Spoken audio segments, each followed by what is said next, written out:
Nous nous retrouvons sur lichess.org pour ce 7e épisode de notre série au cours de laquelle nous essayons d'atteindre les 1500 Elo en rapide. Nous jouons des parties de 10 minutes plus 5 secondes pour rappel. Jusqu'à présent, ça nous a laissé suffisamment de temps pour expliquer nos coups. Si jamais on voit qu'on manque de temps, on allongera la cadence. D'un point de vue stratégique, on en est aux alentours de 1200 Elo, donc on affronte des joueurs de niveau intermédiaire. Je propose de contrôler le centre avec les pions, de développer les pièces et de roquer. Et de passer un peu plus de temps maintenant à analyser le dernier coup joué par l'adversaire et essayer de voir si on peut repérer des tactiques. Des menaces de fourchette, des enfilades, ce genre de choses. Je vous propose de commencer la partie. Nous avons les pièces blanches et nous affrontons un brusque classé 1121. On va développer le cavalier, mettre la pression sur le pion, développer les pièces. Là, je vais sortir le fou. Alors, on dit qu'on pouvait jouer un peu tout. On a dit qu'on jouait aussi sans théorie. Donc, on va se contenter de sortir le fou et voir si on peut roquer. On a déjà fait une partie où on avait commencé par jouer C3 en voulant essayer de jouer D4. Alors maintenant, je peux pas jouer D4 pour le moment, mon adversaire qui menace mon pion, donc je vais défendre mon pion.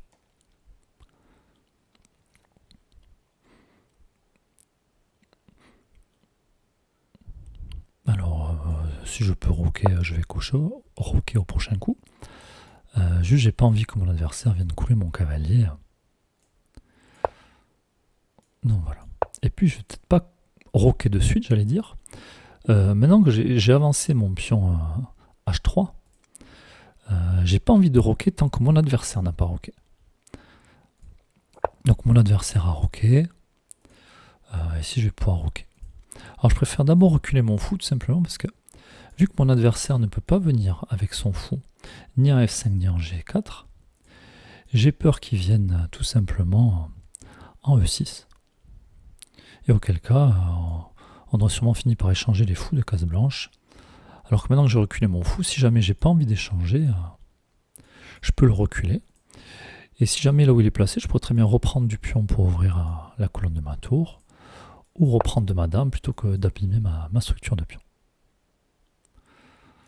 L'adversaire qui pousse. Alors j'ai pas envie de le laisser prendre, parce que certainement je serai obligé de reprendre, mon adversaire qui va échanger les dames, et derrière qui pourra récupérer mon pion.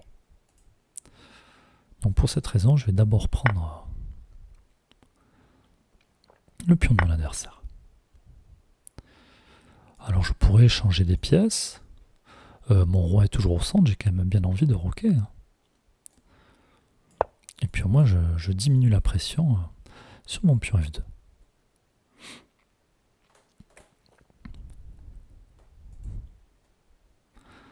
Notez que moi aussi pour le moment je mets de la pression sur le pion F7. Bon, il me reste à sortir mon fou, trouver une diagonale pour mon fou, une case pour mon fou sur la diagonale, sortir mon cavalier, faire attention à mon pion D3 qui est un peu faible. Donc il faut que je méfie, et d'un coup comme celui-là qui attaquerait la tour, qui mettrait la pression sur mon fou en même temps. Donc ce que je vais faire, je vais décaler mon fou. Tant pis si je suis plus sur cette diagonale, mais j'aime bien aussi cette diagonale qui vise le roi. Et puis maintenant, si mon adversaire décale son cavalier, attaquera 2 fois mon pion D3, et moi, il sera défendu aussi 2 fois. Alors, attention que si jamais je déplace mon cavalier, la dame va perdre la protection de ce pion. Mon adversaire qui menace des choses par ici.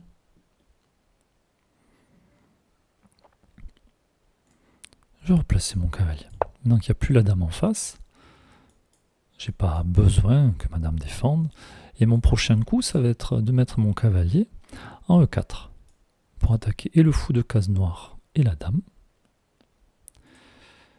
Et d'ailleurs, si mon adversaire ne fait rien, enfin, on va voir où c'est qu'il place la dame. Mais après, il va falloir son fou de case noire n'est pas défendu. Alors très certainement qu'il pourra venir ici, là c'est pas le cas. Mon adversaire qui place sa dame en face de mon roi, il menace de prendre mon pion en face du roi qui sera cloué. Donc je ne pourrai pas reprendre. Et au coup d'après, il menacera échec et mat. Donc il faut que j'anticipe cette menace. Alors je peux l'anticiper de deux manières, enfin de plusieurs manières, mais je m'intéresse au coup D4. L'idée étant, j'attaque le fou, j'attaque la dame. Alors comment peut réagir mon adversaire? Mon adversaire peut venir défendre avec le pion, mais si c'est le cas, je pourrais prendre le pion, j'attaquerai la dame, protégé par mon cavalier, et je continuerai d'attaquer le fou. Et du coup, si mon adversaire prend le pion, ben c'est pas grave si je ne prends pas son fou, parce qu'il a déjà un problème à régler avec sa dame. Donc je joue D4. Double attaque. Et on a dit, s'il avance le pion, j'ai deux pièces qui contrôlent cette case. Donc je continuerai de mettre la pression sur la dame.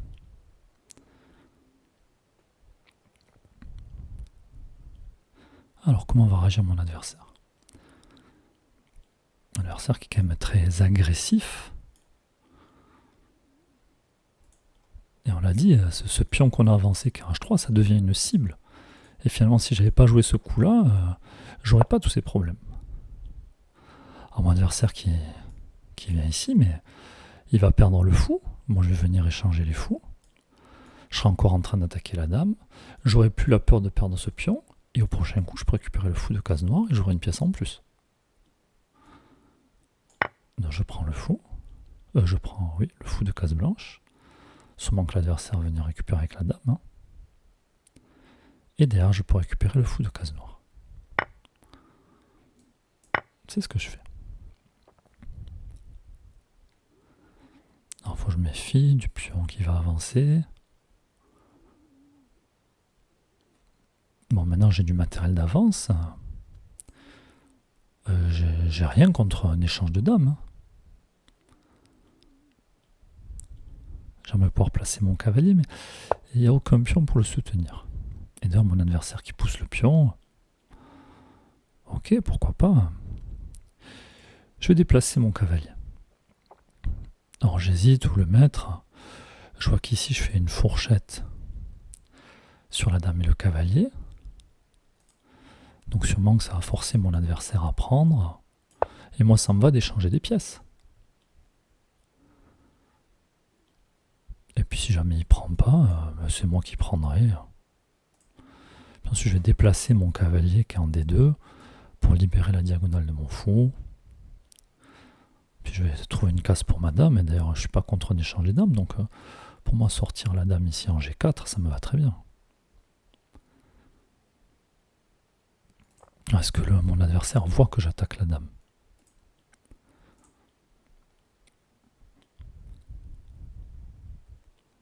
J'espère, hein, sinon la partie va être vite terminée. Hein.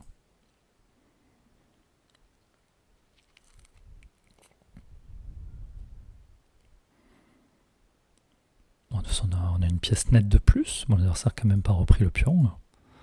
C'est pour ça qu'on a plus 3 en termes de score. Donc il a vu que j'attaquais sa dame. Moi, je vais venir échanger des pièces. Ça va faire de la place aussi. Et puis là, je vais venir attaquer la dame. Non pas pour prendre la dame, mais tout simplement pour replacer mon cavalier. Et du coup, ça empêchera mon adversaire d'avancer le pion. Et si jamais il veut échanger des pièces, aucun souci. Donc j'attaque la dame. Ça me permet de gagner un temps pour replacer mon cavalier. Alors maintenant, il faut qu'il se méfie où il replace la dame, parce que j'ai mon fou, j'ai ma dame. Et une fois que j'aurai mis mon cavalier en E3, je pense que j'aurai stabilisé ma position. Et d'ailleurs, même situation que tout à l'heure. Fourchette. Donc je vais arriver à échanger du matériel. Et si en plus c'est lui qui prend, je reprends de mon fou et je vais protéger mon pion C5. plus, l'avantage du fou, c'est que quand il est avec un pion, le pion protège le fou protège le pion. Alors que le cavalier, ce n'est pas le cas. À noter que si c'est moi qui initie l'échange, je vais rétablir la structure de mon adversaire. Alors je pourrais venir menacer la dame, placer un fou par ici. Je peux aussi déjà décaler la dame. Alors j'aime pas ce coup, parce que si je mets la dame en E2, mon adversaire peut gagner un temps sur ma dame. Alors dans l'idée, j'aurais voulu mettre la dame éventuellement à la place du cavalier. Après, est-ce que c'est si grave que ça si je rétablis la structure de mon adversaire, sachant que j'ai du matériel en plus? Je peux aussi venir renforcer la pression sur ce cavalier. Je peux aussi venir défendre mon pion. Je peux aussi mettre une tour en face de tout ce beau monde, voir ce qui se passe.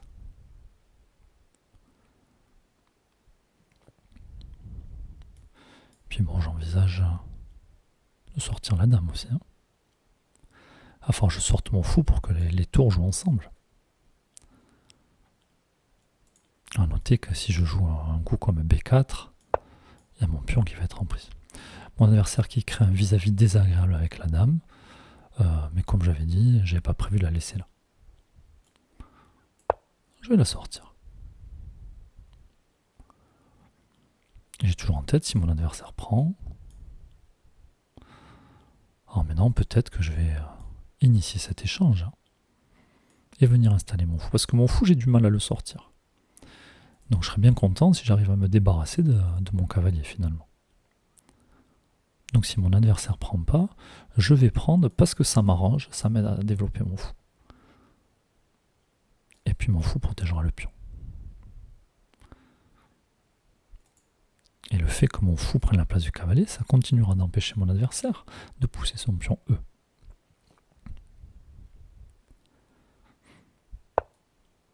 L'adversaire qui gagne un temps sur ma dame, c'est bien joué. Alors du coup, mon pion ne sera pas défendu. Mais est-ce que je ne peux pas venir proposer l'échange des dames et protéger mon pion C5 à travers la dame de mon adversaire?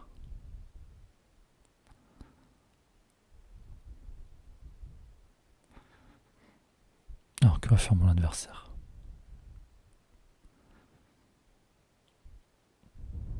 Alors pour lui, il n'a pas intérêt à échanger les dames. Il a du matériel en moins. Et ça va peut-être me permettre de gagner mon adversaire qui craque. Il attaque ma dame avec le pion, mais la différence est que moi, ma dame était protégée. La sienne ne l'est pas. Donc il n'a pas voulu échanger les dames, mais sauf que là, il perd sa dame. Donc, dommage. Et puis là, je menace son cavalier, défends le pion. Bon. On se retrouve avec une dame en plus, une pièce mineure en plus. Notre adversaire qui préfère abandonner. Donc voilà, une partie, je trouve, assez maîtrisée de notre côté, avec un adversaire qui s'est montré assez agressif, mais qui a perdu de vue que son fou de case noire n'était pas protégé, et on a su en profiter. Bien entendu, il a fallu parer la menace, donc avec son fou qui mettait la pression en même temps que la dame sur mon roi. Donc je pense qu'il n'y avait pas beaucoup de coups qui nous permettaient de garder l'avantage. On va demander à ce qu'a pensé l'ordinateur de notre partie.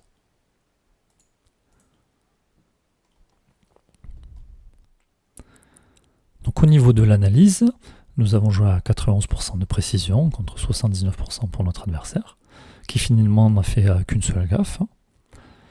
Et nous avons quand même commis une erreur, puisqu'on le voit, on est passé d'un avantage plus 2,5 à un avantage d'environ plus 1.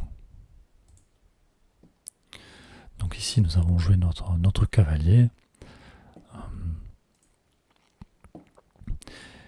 Et l'ordinateur qui préférait tout de suite pousser le pion D4. Après, après, j'ai du mal à comprendre le coup.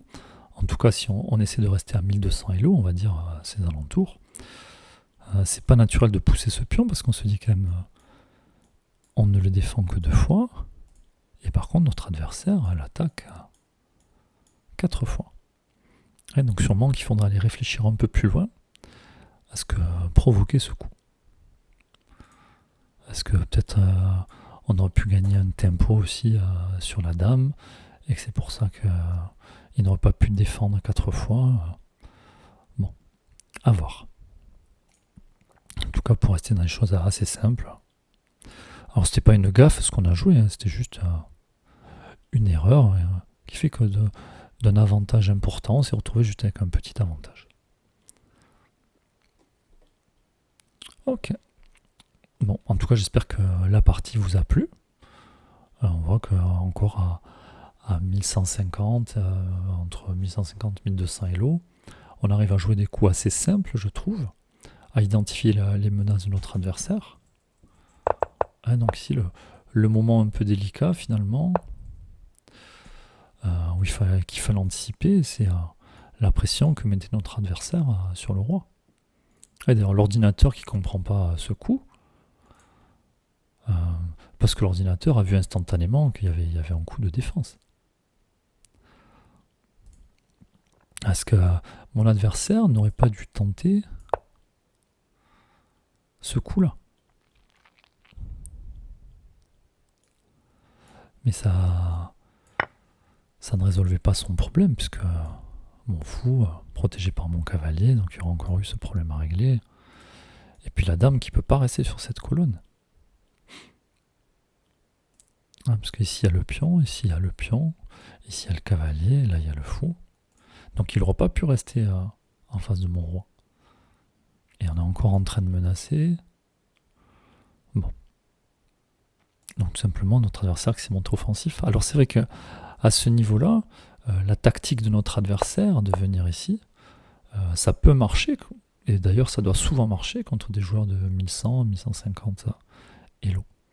Mais j'ai envie de dire à mon adversaire, s'il a envie de franchir un palier, avant de se montrer aussi agressif, peut-être qu'il anticipe et qu'il place un peu mieux ses pièces, notamment son fou qui n'était pas protégé. Donc qu'il réfléchisse un peu plus à ce que peut faire l'adversaire, tout simplement. Bon, en tout cas, j'espère que cette partie vous aura plu, qu'elle vous aura été instructive, et puis on se retrouve prochainement pour le 8e épisode. À bientôt!